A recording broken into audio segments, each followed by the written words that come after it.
Salve, salve pessoal, tudo bem com vocês? Heitor Landgraf na área e hoje é dia 8 de abril, para quem não sabe, é o Dia Nacional do Sistema Braille. O Braille é um sistema de escrita utilizado por pessoas cegas, e então não haveria dia melhor para trazer a resenha deste livro aqui, Ensaio sobre a Cegueira, de José Saramago. Uhul!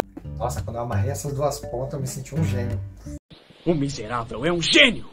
E eu não posso deixar de citar aqui no começo do vídeo um inscrito, Jaciel Freitas, deixou lá um comentário no vídeo de unboxing da Semana do Consumidor, em que ele reparou que eu tinha comprado essa obra, Ensaio sobre a Cegueira, e pediu para que depois que eu lesse, trouxesse as minhas impressões. Então, promessa é dívida, Jaciel, vamos lá! Façam como ele, passem nos comentários e não esqueçam de deixar as suas recomendações. Bora pro vídeo! Gente, que livro bom! Olha, mas se vocês acham que eu vou aqui só despejar elogios dessa obra, vocês estão enganados. Acompanha aí. Eu tinha assim receio, para não dizer medo, de ler esse livro, porque as pessoas que eu conheço, elas falam que é um livro pesado, é um livro difícil, sim, realmente ele é, mas o que também me deixava com peso para conseguir pegar esse livro, completar essa leitura, foram coisas que o próprio Saramago disse dessa obra. Saramago ele diz que queria que os leitores sofressem tanto quanto ele sofreu ao escrever. Nele se descreve uma longa tortura. É um livro brutal e violento. E foi muito doloroso para ele escrever. São 300 páginas de constante aflição.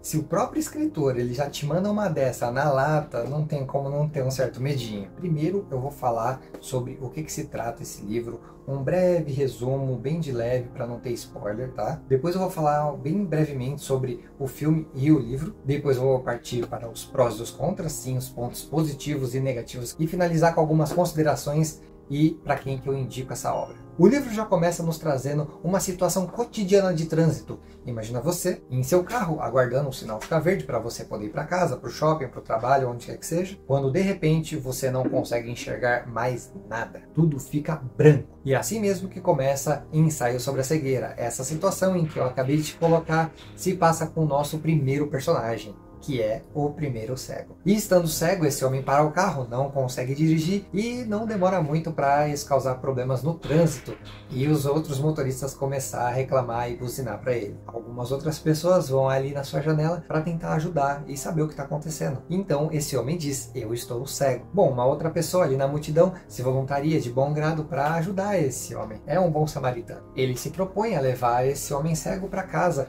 e assim o faz. O homem cego em sua casa, sem poder fazer muito, decide aguardar até que sua esposa chegue. Ele decide descansar, dorme no sofá e logo depois ela chega. Então ele explica para ela toda a situação que aconteceu durante o dia e eles decidem ir para um médico dos olhos. Porém, eles vão de táxi, porque aquele bom samaritano, ele roubou o carro. Cara, que personagem maldito.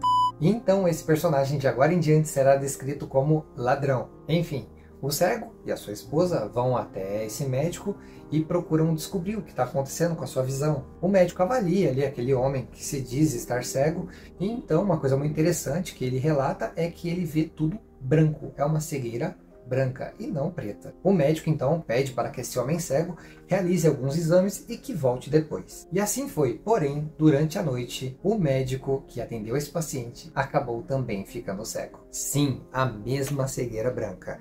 Então o médico ele entendeu que se tratava de uma doença contagiosa, sim, um surto ou uma pandemia. Então ele decide alertar os seus superiores e também as autoridades. E uma observação aqui: todos os que esse primeiro cego teve contato também ficaram cegos, não apenas o médico. O ladrão ficou cego, as pessoas do consultório, como por exemplo o menino estrábico, a rapariga de óculos ou o senhor de idade que estava lá também aguardando, todos ficaram cegos. Apenas uma pessoa, um personagem demonstrou ter imunidade a essa doença, e é justamente a mulher do médico. Sim, é esse o nome do personagem, a mulher do médico. A partir do momento em que o médico ele fica cego, toda aquela história ela começa a ser contada por intermédio da visão da mulher dele. Bom, como eu havia dito, o médico ele fez questão de notificar o ocorrido para os seus superiores e também para as autoridades. Então a maneira que o governo tentou intervir na situação foi de isolar todos os infectados e de todas as pessoas que tiveram contato com os infectados dentro de um manicômio, dentro de um hospício. Ué, mas eles estavam cegos ou loucos? Calma, gente, é que esse era um dos lugares que estavam vagos para poder alojar as pessoas, porque o outro era um supermercado, se eu não me engano, e teria problemas legais, e o outro era uma indústria ou do gênero, ou então o hospício. Então o governo mandou ir buscar todas essas pessoas, e quando buscaram o médico, a mulher dele tomou uma decisão que eu achei extremamente bonita nesse livro, que mesmo ela não estando cega, ela decidiu ir junto com ele para esse lugar. A mulher disse às autoridades que ela tinha acabado de ficar cega, só para ela poder acompanhar o marido. Mas ela manteve isso em segredo, o fato de que ela podia enxergar, porque ela, na astúcia, já entendeu que poderiam tirar proveito dela por ela estar conseguindo ver. E é isso aí, gente. Eles pegam as pessoas, isolam nesse lugar, colocam eles lá no hospício, e a pessoa que tentar fugir, eles vão executar. E deixam as pessoas lá dentro e elas têm que se virar. Só que assim, vão trazendo mais pessoas e a situação ela vai ficando insustentável. As alas do hospício são divididas em duas alas, tem a parte do meio ali também, e logo não demora muito para se formar duas facções. A dos cegos bons, que querem manter tudo ali com ordem, com moral, com certa disciplina, tentar agir corretamente. E tem a ala dos cegos maus, que são as pessoas egoístas, narcisistas, egocêntricas, aquelas pessoas que só estão ligando para o seu benefício próprio. E, gente, as coisas que acontecem nesse lugar, que Saramago começa a descrever, abuso sexual, abuso de autoridade, agressão física, agressão psicológica, podridão, morte, bom, enfim, né? Eu não posso falar além daqui, senão eu já entro em zona de spoiler, mas o que eu posso adiantar é que realmente o mundo ele cai em ruína, ele cai em desgraça, tudo vira um pandemônio ao estilo Walking Dead, sabe? A forma que o Saramago ele descreve aqui o vírus, a transmissão dessa doença, eu achei muito boa, claro, mas eu ainda preferi a de Stephen King com A Dança da Morte, eu achei que foi mais legal. Mas não desmerece de maneira alguma a obra de Ensaio sobre a Cegueira. Tá bom? Uma passagem rápida aqui falando do filme e do livro. Gente, o livro ele é 1000 vezes melhor do que o filme. Assim, o filme ele é muito bom, realmente. O próprio Saramago, depois de ter assistido o filme, ele disse que foi realmente algo maravilhoso, que ele se sentiu tão feliz com o filme quanto ele se sentiu feliz quando ele terminou a obra em si. Então, não desmerece de maneira alguma o filme. Mas no livro eu achei que as coisas eram um pouco mais intensas, até a sujeira das próprias pessoas. Ali no filme elas estavam até bem limpas, o lugar estava limpo, mas aqui ele fala de podridão pura, assim, de, sabe, decadência da humanidade ali naquele lugar. Então, como eu disse antes, não é desmerecendo o filme, mas eu acho que a obra literária ela ficou 1000 vezes melhor. Então vamos falar dos pontos positivos. Gente, esse livro aqui, ele me deixou completamente imerso, ele me deixou muito concentrado, muito compenetrado no que estava ali passando. Porque como ele foi escrito dessa maneira, desses blocos, né, esses parágrafos que parecem uns blocões, você tem que ficar esperto para saber se está rolando ali algum diálogo e o que está acontecendo, porque às vezes a mulher do cego fala uma coisa e quem responde é o ladrão, mas no fim das contas você depois percebe que não era. Então assim, você tem que ficar ligado, entende? E uma coisa que eu fiz, que eu achei que foi muito legal enquanto eu li a obra, foi que eu peguei um pedaço de papel e eu escrevia nele os sentimentos que eu estava tendo enquanto eu estava lendo. Eu escrevi aqui, ó, exemplos: impotência, a vulnerabilidade, o desespero, a desconfiança, a desesperança, o abandono do governo. Gente, é uma coisa que eu achei muito positiva, mas no sentido criativo do Saramago. Ele deixou aqui os personagens sem nome, sem localização. Você não tem sumário aqui no livro, você não tem nome de capítulo, então você está realmente praticamente cego. Eu acho que foi essa a alusão que ele quis passar pra gente. Eu achei extremamente genial. Um ponto muito positivo que essa obra nos trouxe foi as reflexões, porque você não encontra essas reflexões que ele trata nesse livro, certos assuntos bem pesados para o nosso cotidiano. São coisas que ele passou aqui que em outras obras você não encontra. Ele fala algumas coisas, até pesadas e tal, que quando você termina o livro você fica com aquilo na sua cabeça e não quer sair. Aquela angústia, aquele aperto no peito. Ele faz aqui uma crítica muito severa à humanidade, mostrando às vezes o nosso pior lado. Eu gosto muito de acompanhar alguns vídeos aí do YouTube de alguns filósofos atuais, e um deles é o Pondé. E o Pondé, num desses vídeos, ele nos fala que quando uma pessoa ela disser para você que ela é boazinha, que ela é uma santa, sempre desconfie. E essa obra ela me fez parar e pensar muito profundamente sobre essa colocação, porque quando nós estamos nessa situação de dificuldade, que nós estamos numa situação assim como a desses personagens, Quantos de nós não perderíamos a nossa sanidade, os nossos valores, a nossa moral, a nossa ética, o nosso respeito e demonstraríamos a verdadeira face do nosso egoísmo, do nosso narcisismo, do nosso desrespeito, da nossa falta de empatia com o próximo, e aí sim revelarmos que no nosso âmago nós somos verdadeiramente maus. E é preciso ter coragem para reconhecer isso. E eu acredito que essas reflexões, essa demonstração do quanto o ser humano ele pode ser cruel e mau e perverso, a moral do livro em si, ela já é o seu ponto forte, sabe, do livro, o seu ponto super positivo. Eu acho que o que me fez querer continuar lendo esse livro, no meio de tanta coisa ruim ali acontecendo, no meio de tanta escuridão, foi justamente um pontinho de luz que eu via na mulher do médico, sabe? Parecia que ela era, na obra inteira, a luz no fim do túnel.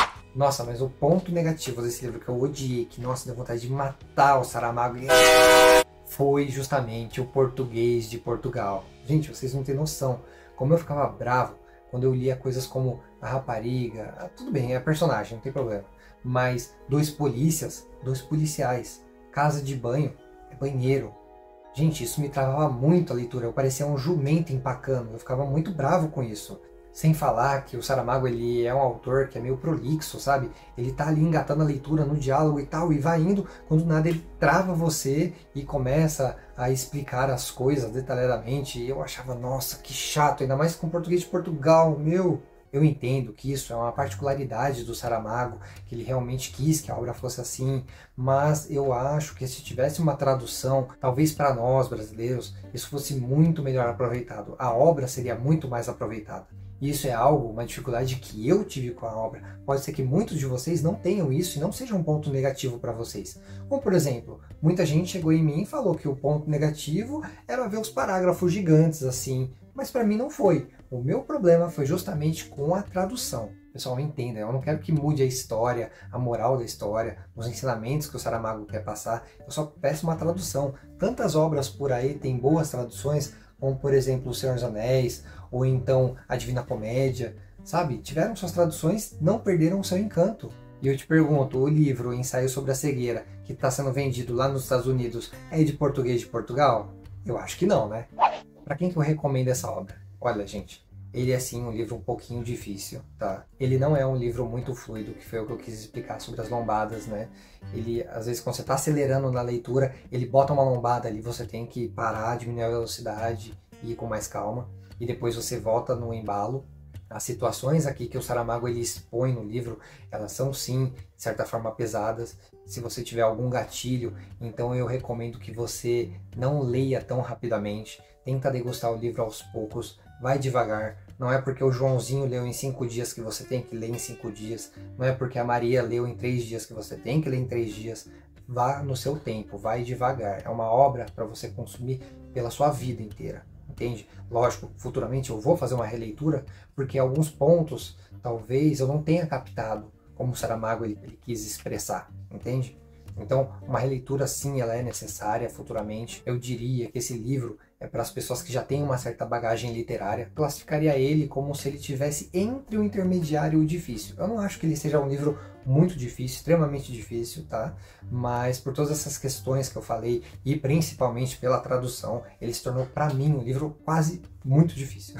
A nota que eu dei lá para ele no Scooby foi 4 estrelas. Se ele tiver uma atualização aí, uma tradução, pode ter certeza que eu ponho 5 estrelas fácil.